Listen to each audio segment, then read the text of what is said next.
We're back for episode 8 of Rinks and Realities, powered by the LI Sports Network. Travis Quigley here with Paul Trentini. And we're excited for tonight for this episode, Paul. I mean, it's another one of just you and I. No guest tonight. Just we're going to chop it up. We're going to talk about what's been going on in the LISN verse. You know, the obvious various leagues and teams that we cover, and, you know, getting close to the holiday season. We're going to take off next week for Thanksgiving, spend it with the people we love and care about, watch some football and have some adult beverages, maybe lose a couple of bets. But that's a lock. If there's anything, that's a lock. Anything you should bet on, it's that we will lose bets. Yeah. You know, but I thought it would be good for us to sit down, chop it up, and, you know, talk about what's been going on. I think we should start it off with the Suffolk season, and it's really flying by. I mean, we're in week 10 already. I saw it yesterday when I was dropping files into our Google Drive. I was like, damn, week 10. And it's pretty crazy to look at the varsity standings and see that everyone's halfway through their schedule already. I mean, we're at the point now where most teams have established themselves and defined who they're going to be, but I think as we've seen over the last 2 weeks, there's a couple of other teams that right now might be towards the bottom of the standings, but are still discovering who they are as a squad and could potentially make some noise as we get later on into the season. Yeah, you know, I'm happy we're finally doing something like this. I know we had a little teaser right in the beginning of the season where we briefly spoke about kind of what we were seeing in the opening weeks. But man, like we both have been doing so many of these games, and I mean, you're the one who gets to talk and kind of voice your opinion, but I have a lot of feelings and opinions about what's been going on with all these 10 weeks of hockey I've been watching. And frankly, so far so good. There haven't been any too many crazy surprises. I think the biggest surprise is how KPC isn't necessarily hanging up at the top anymore. I feel like they were one of those elite teams, and, you know, like they're losing their best player last year, Lemza. It's kind of taking a step back, but besides that, you still got Smithtown, St. Anthony sitting at the top. East Islip and Sachem are no pushovers. I think Northport has been very exciting and fun to watch, but other than that, like for the most part, like this is a nice the usual suspects. Yeah, definitely the usual suspects. I mean, you've been high on Northport for a long time now. You were high on them the first time we talked about them on the air. I mean, off the air, you've said it to me a million times, and I do want to correct you momentarily because you said I get to deliver my opinion, and I am a neutral party when I am doing play-by-play. But here on Rinks and Realities, I'll give you my opinion. No, but I mean more in the fact how you'll be like, oh, like so and so has been playing really well. Like I'm not just gonna come over to the mic and be like, yo, that was a nice move, Caruso. Like, keep it up, kiddo. Like, I just sit there and like nod, or I'll look at you and we lock eyes. And I'm like, that was a pretty nice play. Or sometimes it's like, yeah. You all know. Sometimes it's like, not sure. All right. Well, but that's what you get. And I mean, again, I think, like you said, spot on with the usual suspects. I mean, the highlight, I think, was earlier this week. I wasn't in the building for it. You were. The Suffolk County rematch between the Friars and the Bulls, which I think it's obviously always marked on the calendar for those two teams, but I think it's also one that's kind of, we mark it on the calendar at LISN. I think people around the league mark it on the calendar. That's always a marquee matchup, and Friars came out on top again, Paul. I mean, can you give us your perspective on that one since you were in attendance? Of course. I would love to give my perspective. This matchup it's the matchup, in my opinion, of Suffolk. I think it's the two most powerful teams. And last season, I was not lucky enough to get to any of the games. For both of all the games, I was under the weather and could not work. So I worked like 99% of the games last year, and that 1% was Smithtown versus St. Anthony's. And going into that, another reason this has juice for me is because I am one of the few people who live in Smithtown but went to Hauppauge schools. So like, if you talk about a team that was made for me, like this is my team. Like, come on, like it's the This Smithtown is you. Hauppauge Bulls, baby. Like, come on, like that's my team. So it's always a pleasure to watch them play and watch them do good. But and don't take it personally, St. Anthony's, but frankly, it is completely personal. Like I just wish I want Smithtown to win, and I don't like when you beat them or anyone for that matter. And Um, unfortunately, it seems like recent years, the Friars are the kryptonite for the Bulls. The Bulls were undefeated rolling into Monday night, and I think even you and I kind of said the Friars have had games where they've looked really, really good, and then they've had other games where it's like, who is this team and what are they going to be this year? And I saw bits and pieces of Monday. I didn't see the whole game, but they clearly put it together for the full 45 to take down the Bulls on Monday night. And like I said, I think they're just the kryptonite right now for Smithtown Hauppauge. yeah, and it's annoying.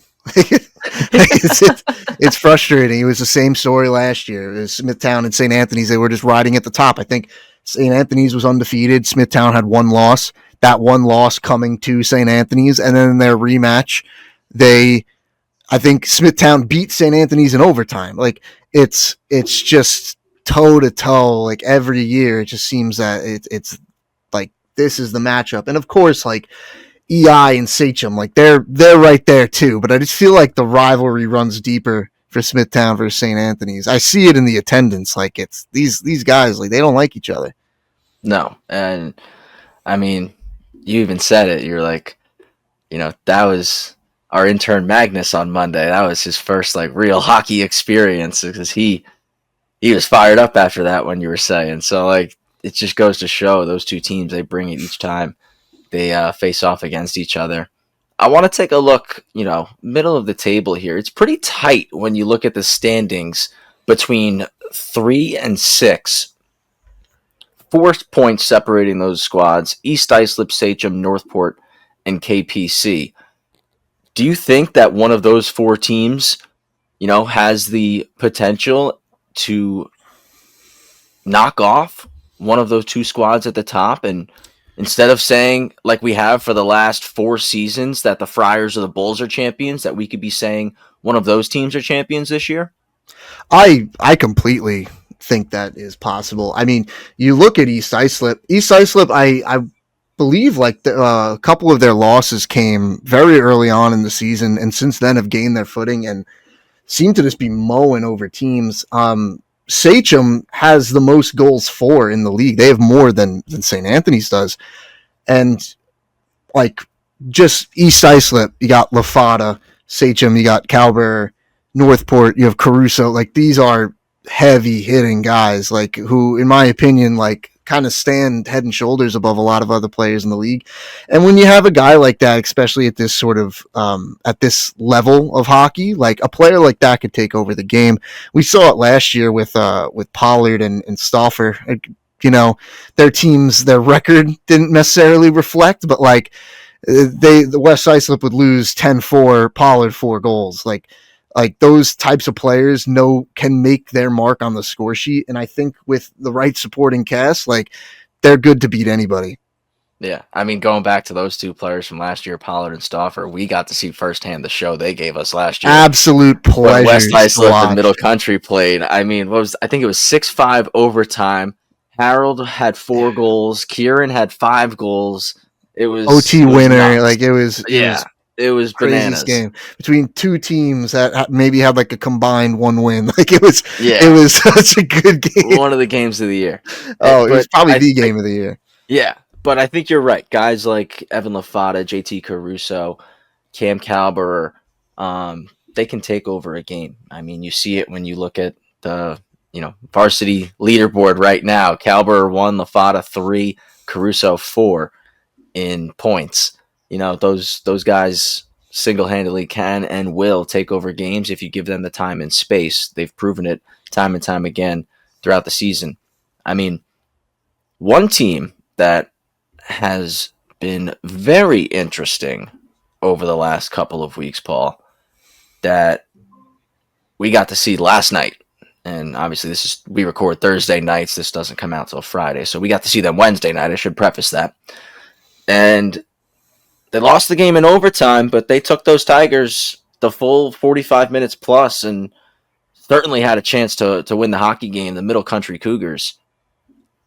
Do you think that they could push and snag one of those last playoff spots? I You mean, they're only know, 1 point out right now. They're sitting 1 point behind Ward Melville, 2 points behind the T-Birds, and they picked up a crucial tie over the Friars a few weeks ago. They've got a couple wins in that span.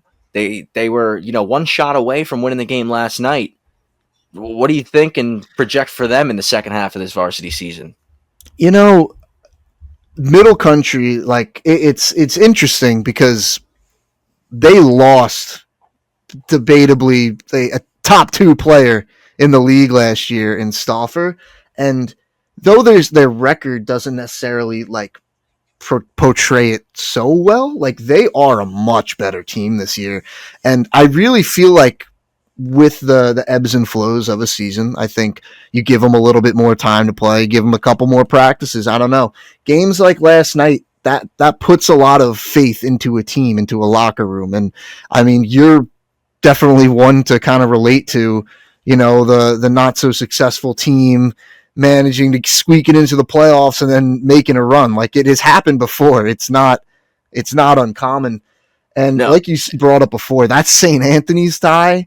That's that's a huge game to tie. Smithtown just lost to them, and you like that's a crazy game to tie. And like, who cares if people will go out and say like, oh well, maybe St. Anthony's just wasn't prepared, blah blah blah. Like it, you know what? Like then that's just more props to Middle Country for showing up prepared, for knowing that it's a big game and coming out on top. I totally think, especially because Ward Melville seems to have taken a step back this year, especially with that, I think Middle Country is a fair shot to make it into the playoffs. I agree 1,000%. Um, I think I wasn't there for that Friars tie, but from what I heard from a lot of people, obviously was a lot of shock. I think people were shocked, surprised, they couldn't believe it. Um, but I called that game last night, and they controlled a pretty good portion of it. It was the Tigers taking advantage of the opportunities that they got and capitalizing is what led to them winning that hockey game. I thought Nicholas Missorella last night was fantastic. I was just going to bring He's him up. Yeah, I think he's clearly one of their top players. I thought Marturiello for them, he was part of that ESM JV team that won it all last year. He's starting to find his game a little bit at the varsity level, putting it all together. He had a solid performance. And then I'm honest, I'm a big fan of their captain Declan Monkwitz. I think he plays such a solid game. Honest player, 200 feet. Not enough good things to say about Declan Monkwitz and the style of hockey that he plays. I think he's, I don't know how he is off the ice at all, but from watching the games and calling them, he's clearly a very good on ice leader. And definitely, I think will be a focal point for them if they are going to make that playoff push. I think another very impactful player is and excuse me if I don't get the names right. I don't look through. I don't call these games. Like you have a lot more practice and all that stuff. But number 9, Michael Mortariello. Marturiello, yes. Mortariello. That kid's a nice shot. He's got some quick hands and a nice shot. Like if he gets the puck in an open lane, like I don't think he put one up yesterday, but like No. makes his presence very known on the ice. And I believe he wasn't even with Middle Country last year. He was an ESM kid, right? Yep. Yeah, like I just said, he was part of that ESM JV championship team. I think it took him a couple games to kind of get used to the varsity level, and now I think he's finally caught up to speed, and he's been able to find his game a little bit more over the last few, and it's definitely noticeable. He's definitely been an impact player for Middle Country through this little stretch that they're on. So I definitely think that they're a team that we should keep our eye on for the second half of the season because, like you said, tie versus St. Anthony's, OT loss versus the Tigers. Obviously, you want wins in those situations, but those are two results that can really rally a locker room. And again, like props to Northport. It was a solid like finish in overtime, but that was one of those overtime goals that like it was like right off the face off. Player just kind of cut right through and scored. Like very fortunate to like have that sort of a like an outcome in an overtime. But like again, like that's something that in practice you talk it over with your teammates. Like no, I don't think Middle Country's going to let that happen again. And I think if you gave him a second shot, like that overtime might go the distance. No, and I mean, you look at it on the other side of the ice though. For the Tigers, they win that game. That's a win that says, you know what? We faced a lot of adversity in this game and we battled through it. Our netminder, who I think is one of the top goalies in the league this season, Bowden Rudloff, he played phenomenal as well yesterday. They rallied behind a couple of big saves that he made, and that's a win that, like I said, you look around the room and it's like, hey boys, we battled a lot of adversity through this one, and we found a way to get the result and take home all 2 points. So it's a big win for the Tigers. You cannot, take that away from them. The fact that we spent a lot of time talking about the Cougars in that game last night, you have to tip your cap to Northport Huntington as well. No, yeah, of course. It's similar to the Middle Country game against St. Anthony's. It's like you could come in and just say that like, oh, like maybe they just didn't prepare as well, but like props Northport. Maybe if they didn't prepare as well, they came out on top. And at the end of the day, it's another win. 100%. And I mean, like I said, 10 games left for each of these teams in the regular season, and we've got such a tight table. Like it's going to be fun. It's going to be fun the second half of the Suffolk year. I mean, we'll see what happens. Smithtown right now up top, but just a 1-point lead over the Friars and 2 over East Islip, who has looked, like you mentioned earlier, incredibly hot after losing that game to the Bulls early on. An uncharacteristic loss too. Like they're not the type of team to give up 8 goals. So no. So they've certainly picked it up, found their rhythm, found their game, and I called it one of the best lines in the league last year, and they're proving it to be again. I know Jack Dolson's been hurt, but between Dolson, Resinello, and LaFada, it's like those 3 are incredible. Such great chemistry, and pardon me, I just gotta give me a moment to name slipping on me here. It's on the tip of my Logan Barton. He's stepped up big time, as well as Jack Fontaine. So I mean, like they've just got firepower. I think they compete. I think with the Bulls for one of the best top 6s in the league. 100%. I have LaFada, man. Like he just slips through everybody. Like he cuts right through. It's like he'll cut right through you and then score. Calber will just blast right past you. Yeah. And score. And I feel like Caruso is like he's got that like hockey IQ. He just puts himself in like the perfect spot and he scores. It's like that all different ranges of players in this league. Yeah. The goal that Caruso scored last night, I was just like, as a hockey guy, it was like, I'm just like this. Exactly. That was beautiful. Like, it's a good grade.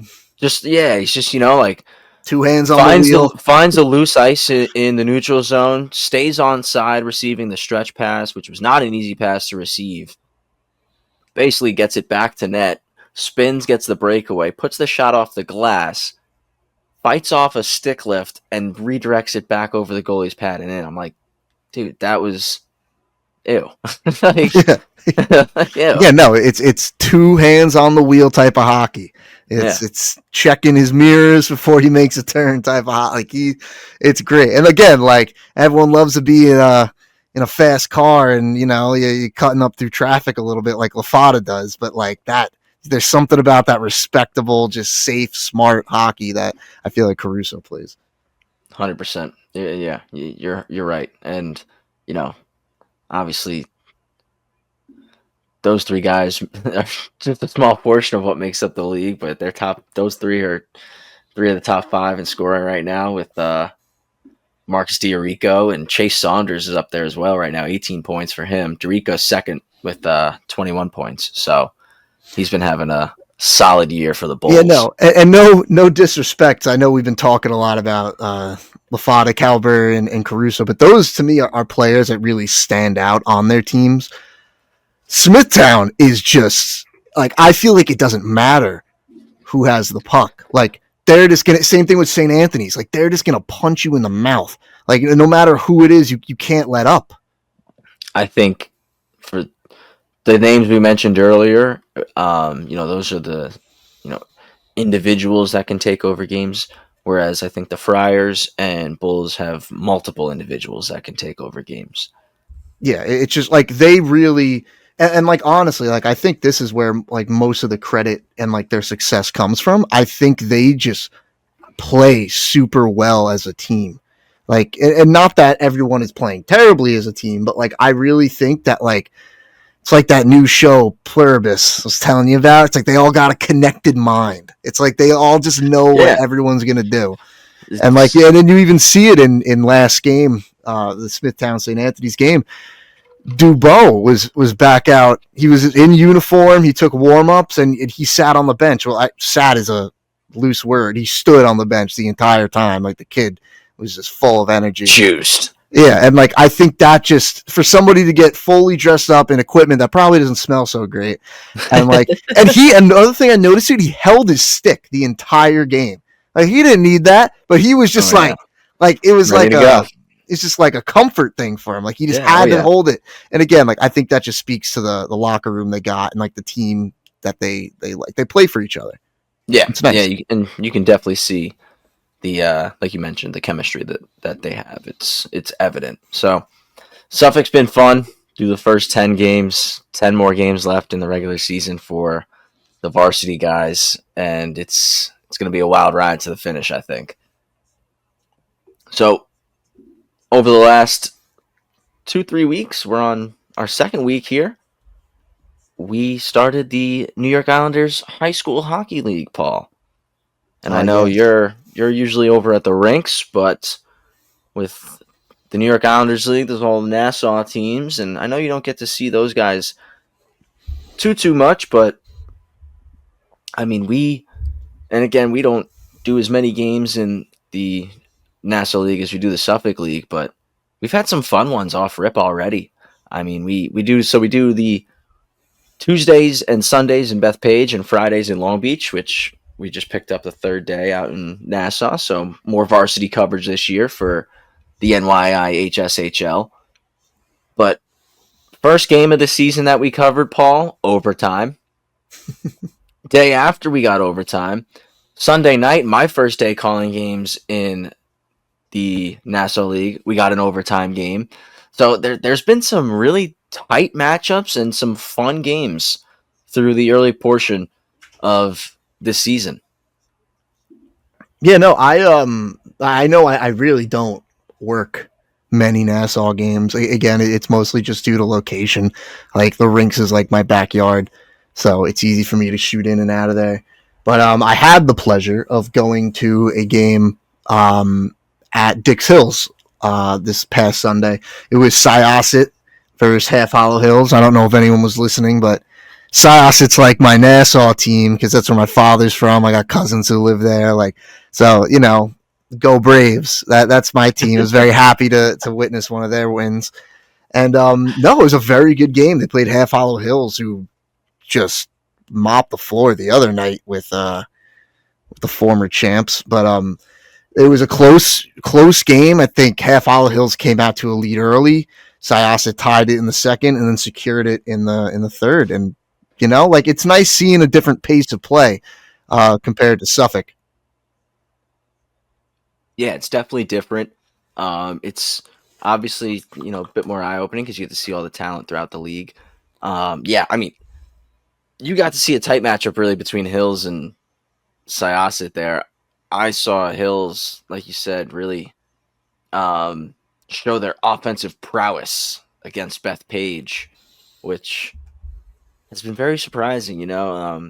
As you just said, they were the county champs 2 seasons ago, and last year they had some success, not as much. And it's I think for them losing Marco Lisica has been a huge loss. He's out playing in the BCHL right now, Dartmouth commit, but yeah, so smart and good at hockey. But yeah, no, I think that's been a tough loss for them, and it's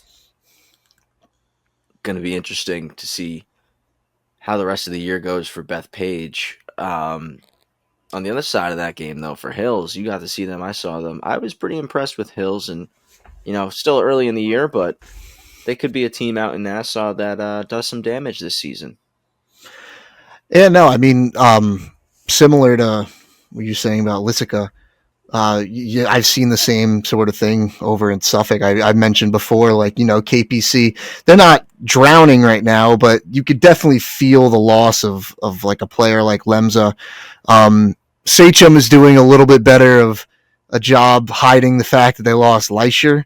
Yep. Um, and then even Smithtown, they lost Landrigan, the little Landrigan, to he went off and is doing some good things. Prep school, yeah. Yeah, like, and it's like that weird kind of like middle line or middle ground of where you're like, damn, like it's like that greedy, selfish part where you're like, oh, like I wish I could see him play. Like I wish he was here playing. Yeah. But like it's cool to see these players like go off and do these great things and go to these really cool programs. And you say Dartmouth commit, I believe Leisure was. I don't know if he still is. Leisher's Quinnipiac. Quinnipiac, yeah, like it's cool to see these types of players like go on and you know where they came from. Totally. And again, like, it's kind of cool even seeing like guy in the league in Nassau last year, the captain over at Long Beach, Patty Henry. He's down playing with our buddy Declan Conway at Georgia this year. Like, so it's like it's funny seeing where all these guys go, and like it's always somehow we're connected in a way. Speaking of Long Beach, they've had a couple of big wins over their first 3 games. Paul, 32 goals for, 3 goals against. Oh, Tell me that's not a team to watch out for this year. It's I only had the pleasure, I should say, of doing one Long Beach game.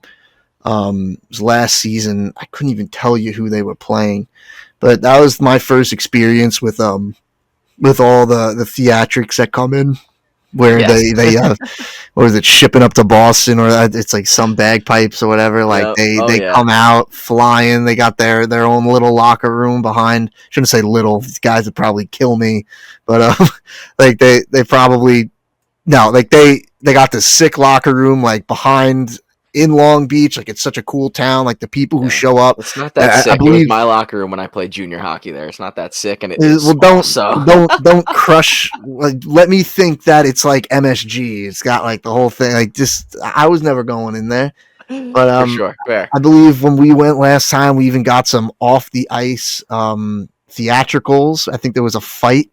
It was it's a good time out there. I had one time, it's one time, and it was a great time. no. Long Beach hockey is a riot. It's the town bleeds it. I mean, again, when we had Declan on, he spoke so highly of how much hockey means down there and how intertwined it is to the community.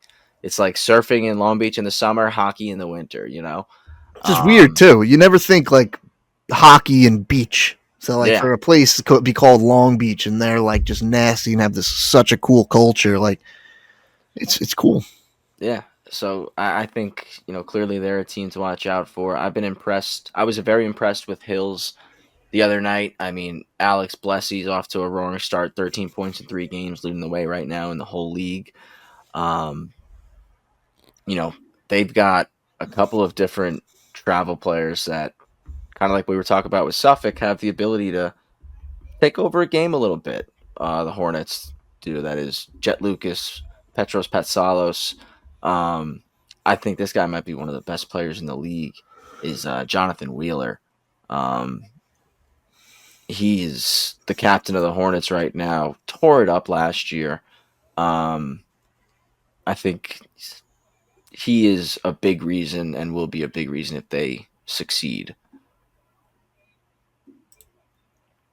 Yeah, no, I mean, again, I only got to catch one game this season, but it was a very entertaining matchup.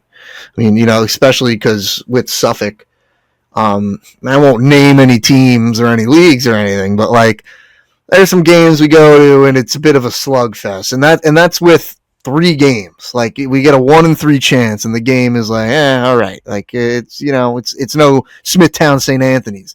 For me to go into Half Hollow Hills, I was working one game, show up there, and I believe it was 4-2 with an empty net goal. So it was 3-2 late in the game, like very high octane, very entertaining. It was awesome. I had a great time, and frankly, I'd like to see more.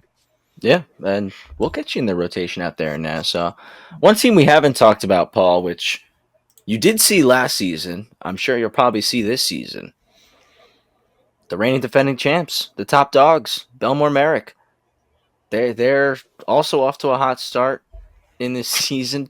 2 games played only, but you're gonna like this one too. 20 goals for and just 1 goal against through 2 games. That's awesome. And the interesting part about the dogs is, as we know, they won the league last year. They swept the Long Beach Marines in the best of 3 series, beat them in overtime in game 1, and then ran away with it in game 2, won by 7. And then, as we know, won the Long Island Championship with an overtime winner, Lucas Lucci, over the Friars. The Bulldogs, I should say. They also won the title in the JV level last year. They return a decent amount of players from that varsity championship team, and they promote a decent amount of players from that JV championship team. Do you think that could create a recipe for a back-to-back title in the varsity division? I mean, just 100%. I don't know what their I don't want to say short term history, but not really long term history. But I had a buddy who played in the Nassau League when I was back in high school, and I remember him telling me that like every year it was the Bulldogs, like the Bulldogs, the Bulldogs, the Bulldogs. Like they were just so good, and they were beating the brakes off everyone. So it doesn't surprise me that this is where we're at right now, where you had them win varsity, JV, Long Island Championship. And you mentioned before, you said, oh, like a team you saw a lot last year. I don't think I saw Belmore Merrick one time in person. Online though, like I feel like every goal they were scoring was a highlight reel. Like we had that guy making the clips for us, like or he was making them for himself, and we were posting them. Like I feel like like they are such an entertaining team, and it's impossible not to know what's going on with them. They remind me a lot of the Smithtown Hot Pog Bulls in terms of, like we were talking about earlier, the chemistry. Um, and Jordan Luskoff, who you were talking about making those videos, he'll be Mm-hmm. back this year for the Bulldogs. Um, and it's really interesting when you like you said, you take that combination of championship pedigree and their recent history. 2 seasons ago they lost in the championship finals to Bethpage. Last year they won the championship finals over the Long Beach Marines, and trying to make it back again. Obviously, it's a tall task, but you got a lot of players in the locker room that know what it takes to win. Yeah, and it's evident. It's honestly like because I'm looking back right now, and like you said, like they were in the championship and they didn't win. They won last year. They didn't have as great of a states run as they wish, but they came back and ended their season on a high note, winning the Long Island Championship. Like they're just one of those teams that I think it's built in the culture. I think it's a lot to do with like the younger programs that go on around there, and it's just like this. It's just a factory where they just produce talent. Truly is. And it's, never say never with them. They're going to be a team that's in it till the end. I mean, between them, the Marines, the Hornets, the Sasset Braves, who are always strong. Like you said, you saw them play last week and pick up a win over Half Hollow Hills. Um, and then I don't want to count out Manhasset either. The newly promoted Manhasset, they've only played one game so far this season, but picked up a win on their return to the Varsity Conference One, and you know that I think is my favorite thing, Paul, about the New York Islanders High School Hockey League Definitely. is that we have two varsity conferences. We have the promotion relegation system in a sense, and it gives those varsity conference two teams something to chase after, something to play for. And again, we saw two teams last year win in the play in. And I mean, it's early, but I've seen a couple of these varsity conference two teams play. And I think this year we might see them go 3 for 3 and have three promotions for next season because some of these conference two teams have a lot of talent. Now, I mean, not to rehash any old memories for anyone who's listening, but what were the two teams last year that got relegated? So the two teams last year that were relegated. Well, let's start with the two teams. The two teams promoted were Manhasset and East Meadow. The two teams relegated were Massapequa and Roslyn. And Roslyn is not fielding a team this season. Mm. So I mean, again, early on, and I guess for those listeners that don't know, the way it works for the Nassau League is there's a Conference 1 and a Conference 2 in the varsity division. Come the end of the regular season, number 6 in Conference 1 will play number 3 in Conference 2. Number 7, Conference 2 Conference 1 plays number 2 in Conference 2. 8 plays 1, and the winner of that game moves into the quarterfinals. If you are a Conference 2 team and you win that play-in game, you earn promotion into Conference 1 for the next season. So that's why we see Manhasset and East Meadow, as mentioned, in Conference 1 this year. And Paul, I mean, again, we're going to get you in the rotation to see some of these Nassau teams, but Conference 2, I mean, I've seen 6 of these teams play already. And between the POBIT Hawks, the Garden City Wings, WSP, Rockville Center, Oceanside, they've all got a chance. They all 5 of those teams are pretty good. They've got, it's not really necessarily where they're relying on one or two guys. They kind of play a team style, and I think you kind of have to. I think we both know that. I think we see the best teams always play that team game. They don't rely on one or two guys. And that's what I've seen kind of out of these teams so far. But they also, as we talked about with the Suffolk League, have those players that can take over a game when needed. Yeah, no, I mean, just looking at the standings right now, like you see it. There's granted, Cold Spring Harbor and Friends have yet to play a game, but there's no team that's undefeated. Every single team has a loss at least. Plainview is in first place with only 2 wins because they played 5 games, but still, like it just goes to show that like They've there lost is two games in overtime. They've lost. exactly like it's just a lot of diversity, a lot of like yeah, like I could easily see any of these teams making a run, hopefully for promotion. It's probably an unreal feeling, like getting your team through there. I'd love to see a team get promoted and then win the varsity one tournament. Like that'd You be know, unbelievable. Manhasset was on a run last year, and I could get that vibe because we do a lot of post game interviews for the Nassau League, and when I would conduct post game interviews, no matter who I would talk to on that Manhasset's team last year, so they ran the table in the varsity conference 2 regular season. They went 15-0-1. Just one tie was the only blemish on their record. They won the play-in game, won the quarterfinal game, and then they ran into the Bulldogs in the semis, and they dropped that game 4-2.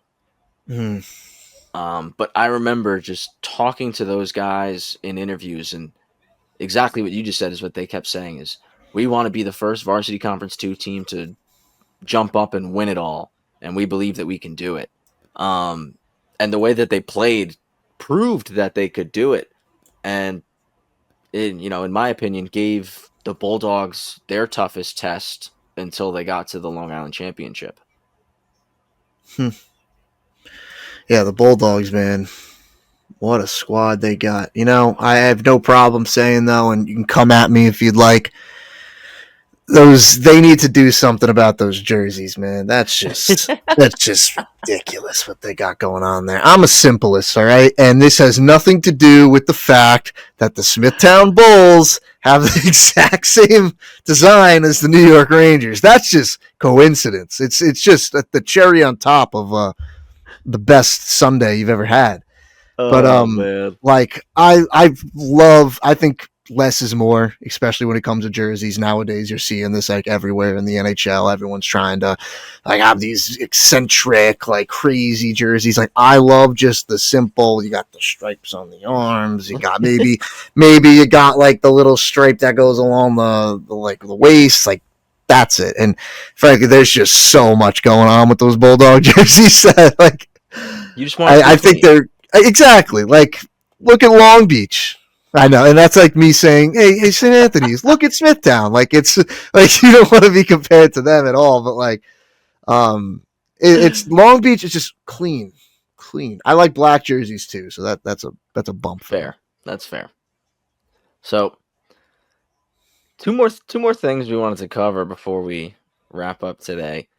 Briefly, we do want to slide in and talk about, of course, college hockey. We cover so many of the local teams around here: Farmingdale M2 and M3, Columbia in the M3, Stony Brook in the M1, Hofstra in the M3, New Haven in the M3. I mean, um, we're beyond Long Island at this point. We're into Connecticut as well, so it's it's pretty cool being able to have ties to all these different programs that um, have various different amounts of rich history and prestige. And you look at the club hockey landscape and how much it's changed over the last 6 months. I mean, just keep it in the short term. We can look at it in the long term, but 6 months is probably far enough back that we have to go.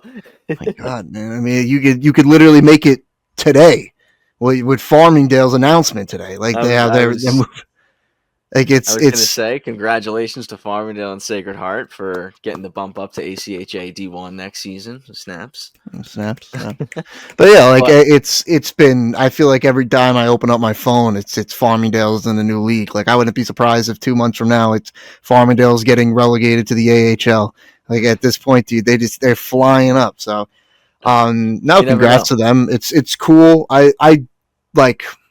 I'm like a sucker for what the AAU was because that's like kind of when I stepped into the college hockey world. I was interning for Farmingdale, um, and like so it is weird seeing a bit of like change of some of like the deep rulings and everywhere like where I find the rankings or all the teams. I'm used to like the divisions and all that, so like it got Yeah. jumbled up a little bit, but the product's still there. And Farmingdale, I mean, they're going down to Tampa right now. That's a fun Yeah. trip. You got a Yeah. nice I little mean, rematch of the final. yeah, we've seen some good hockey, and I think right before Thanksgiving, not a better time for the rematch. The AAU Division One National Championship rematch, both these sides in the ACHA D2 this season. Farmingdale's been announced going to ACHA D1 next year. I'd be shocked if we don't see an announcement coming from Tampa that they're going ACHA D1 next season, sometime soon. But this is a big 2 games, I think, for both these teams, but more so for the Rams. I think they've got a lot to prove. They've clearly, obviously, all those returners have a big chip on their shoulder. They want revenge. Tampa right now is in the top 5 in the nation in the M2. They're number 2 in the south or southeast region. Mm-hmm. Um, Farmingdale's number 2 in the north, but you know just fell out of the top 10 in across the entire landscape. They're number 11 right now across the ACHAM too.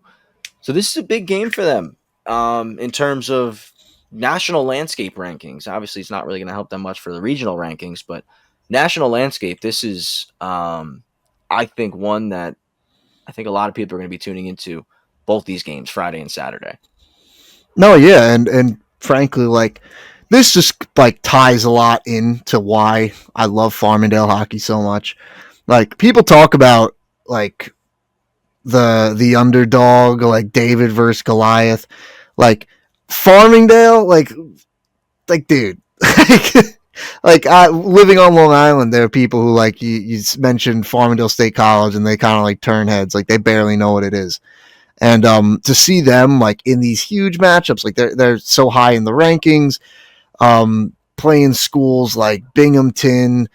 Uh, they were up at they were up in like your old neck of the woods not too long ago, right? Yep, They were they're up in playing New Hampshire. They're playing St. Anselm. Anselm, Yeah, like it's St. A's, Keene State. So yeah, like they're going to these schools. Not that St. Anselm is necessarily Tampa or Georgia, but like it's like the cool experiences, like schools that have like these legitimized like NCAA programs that I guess like you'd say like funnels some talent from their ACHA team. Like they're up there and they're competing, and I think it's so cool that Farmingdale versus Tampa in the landscape of college hockey is a big game.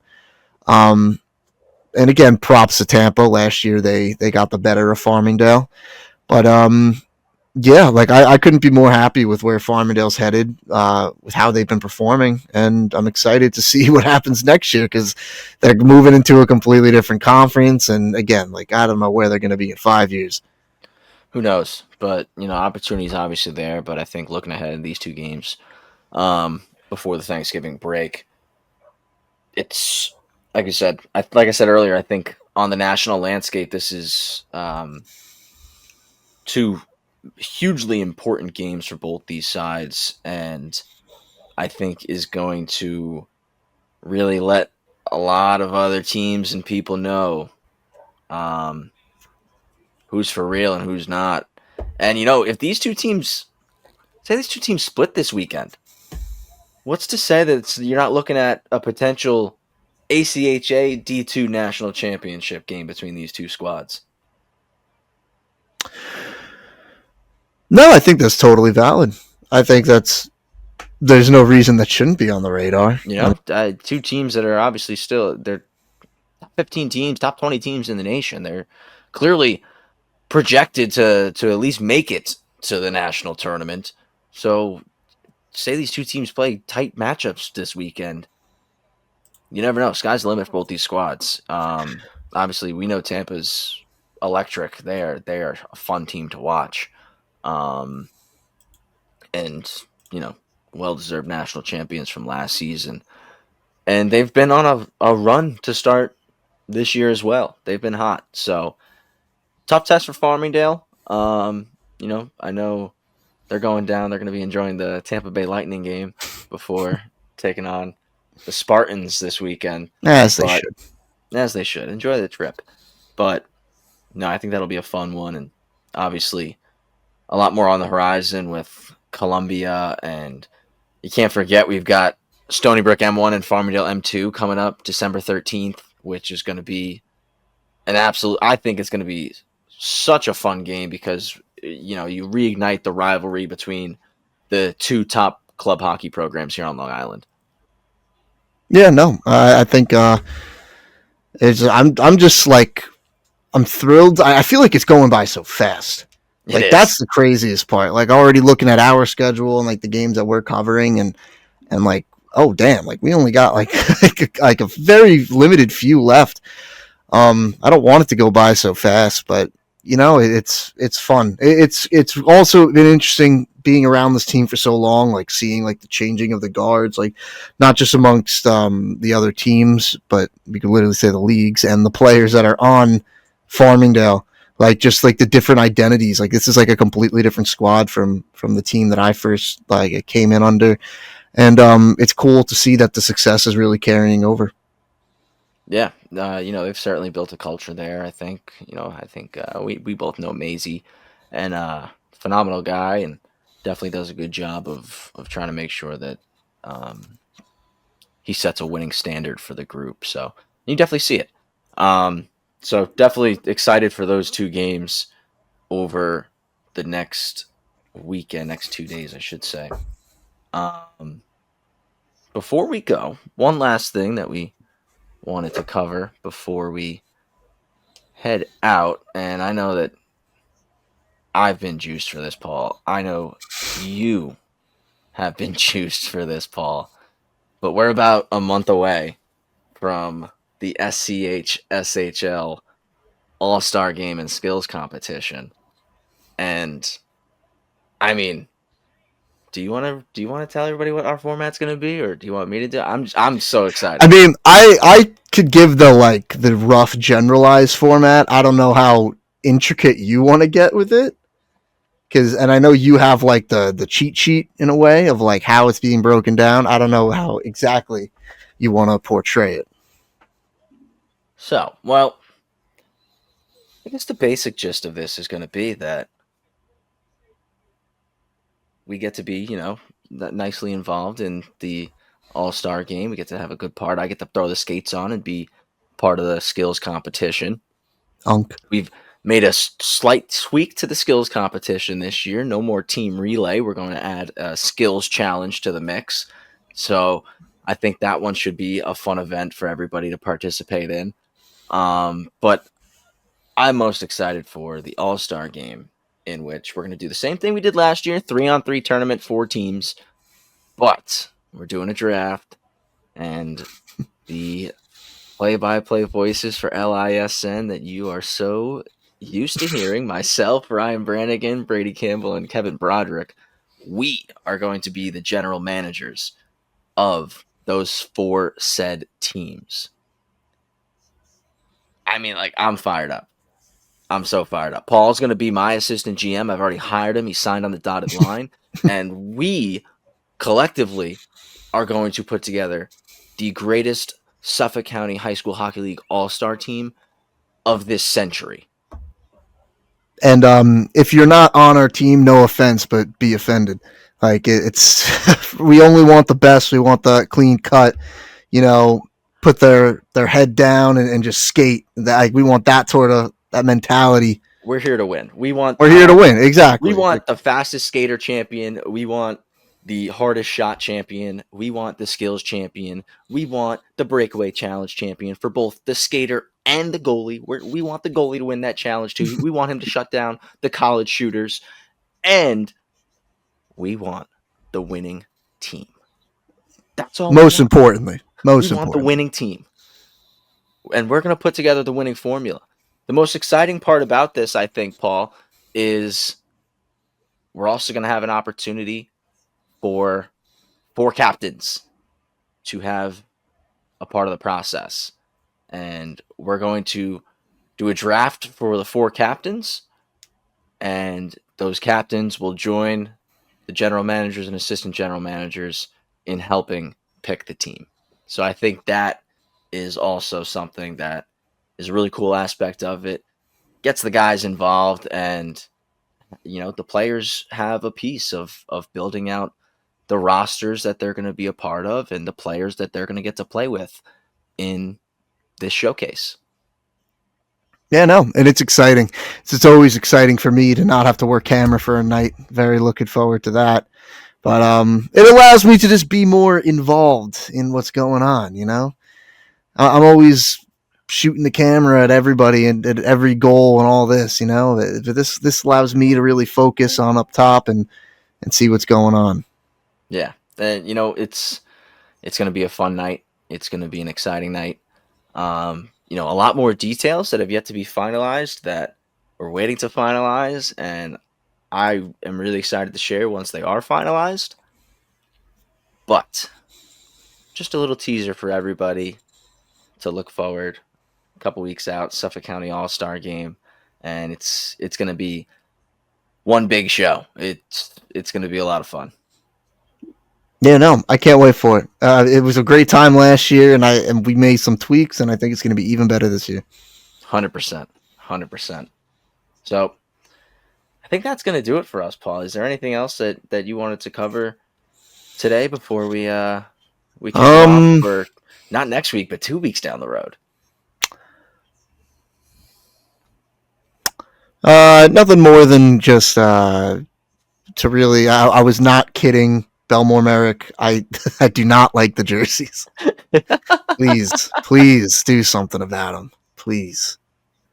It's Well, not a joke. you Please. got our hot takes halfway through the Suffolk season. You know, you hear who we think has a chance and who our sleepers are going to be early in the Nassau season. Definitely still a lot to watch out for there, but a couple of Conference 2 teams that definitely are going to look to make a run. And for Paul, I guess he's going to hit the drawing board and start designing jerseys for the Belmore Merrick Bulldogs that he'll start emailing your way. I got a guy for it. I got a guy. But everybody here at LISN wants to wish all of our listeners a very happy and healthy Thanksgiving. Hope you all get to enjoy it with your loved ones, enjoy a nice day on the couch, eating good food, drinking good beer, and watching some good sports.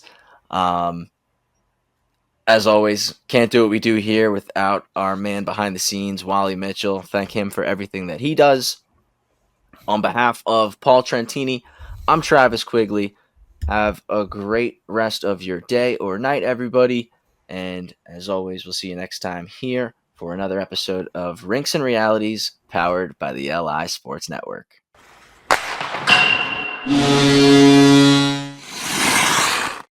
Well, this might be a little pricey. Did that ever come into mind? Like, was your dad like, goalie's like, Yeah, I remember not it. sure. Like, no, like, this is actually like a real comment that, like, I actually made at, like, 17 years old. I was, like, 16, 17. I was like, yo, Dad, like, I want to quit.